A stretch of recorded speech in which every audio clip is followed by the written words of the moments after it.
Hi friends, welcome back to my channel. నేను మీ ఇందు.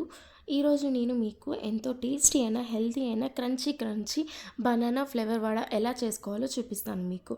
ఈ banana flavour మనం ఓపెన్ చేస్తూ ఉంటే లేయర్గా లోపల ఫ్లేవర్స్ అనేవి ఉంటాయన్నమాట.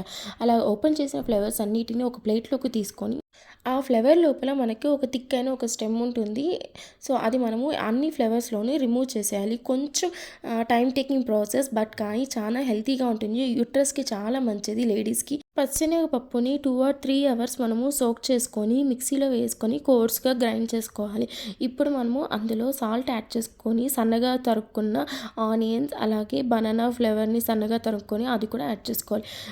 కొంచెం కారం కోసం పచ్చిమిర్చి యాడ్ చేశాను, అలాగే కొరియాండర్ లీవ్స్ కూడా యాడ్ చేశాను. కొంచెం సోడా యాడ్ చేసి బాగా మిక్స్ చేసుకోవాలి. వాటర్ అనేది అస్సలు యాడ్ చేయకండి. వాటర్ యాడ్ చేస్తే మనకు గుల్లగా క్రంచీగా ఉండే ఆ టేస్ట్ అనేది రాదనమాట. ఇప్పుడు మనం ఒక బాండిల్ పెట్టుకొని ఆయిల్ వేసుకొని హీట్ అయ్యాక మనము ఒక్కొక్క వడ వేసుకోవాలి. ఆయిల్ ఎప్పుడు కానీ ఎక్కువ హీట్ ఉండకూడదు, అలాగే లో హీట్ కూడా ఉండకూడదు. లో హీట్ ఉంటే వడ మొత్తం ఆయిల్ని లాగేసుకుంటుంది, ఎక్కువ హీట్ అయిపోతే మాడిపోతుంది.